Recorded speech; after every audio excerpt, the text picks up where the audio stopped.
नको नको म्हणता समोसाने तेलात उडी मारली. पण त्यासाठी त्यानं आधी काय केलं माहीत आहे? त्याने थोडंसं बॉडीला मसाज केलं, तेल लावलं आणि फेस पॅकसुद्धा रेडी केला. फेस पॅकसाठी काय घेतलं माहीत आहे? धन पावडर, लाल तिखट, गरम मसाला आणि थोडीशी हळद.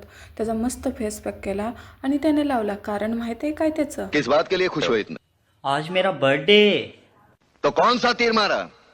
ऐसा कौन सा एहसान किया दुनिया पर?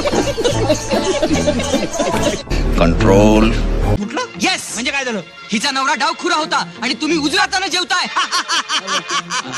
अरे वा, अजूनही हिच्या लक्षात आहे तर. खरंय हिचं म्हणणं. पहिल्यांदा मी डावखुराच होतो. काय गेले 1.5 वर्ष माझा डावा हात प्लॅस्टर मध्ये होता, त्यामुळे डाव्या हाताने जेवणाची माझी सवयच मोडली आहे. अजूनही माझं बोट एवढंच हलतंय. पहिल्यांदा एवढं हलायचं, आता एवढं. आपण नाही का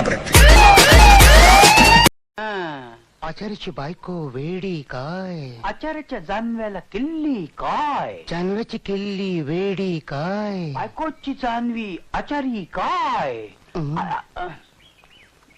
खरं काय ते बघून येऊया. त्याच्यावर झालेल्या जोकनंतर समोसाला असह्य झालं आणि त्यानं शेवटी तेलात उडी मारली. तेलात उडी मारल्यावर त्याला कळलं की अरे बापरे, हे तर खूप गरम आहे, आता आपली काही खरी गत नाही. आणि शेवटी बिचाऱ्याचा मर्डर झाला. मर्डर झाल्यावरती मला पण माणुसकी कुठेतरी शिल्लक होती म्हणून त्याला बाहेर काढलं. तेवढ्या दाराची बेल वाजली. माझं एक मिशोवरून पार्सल आलेलं.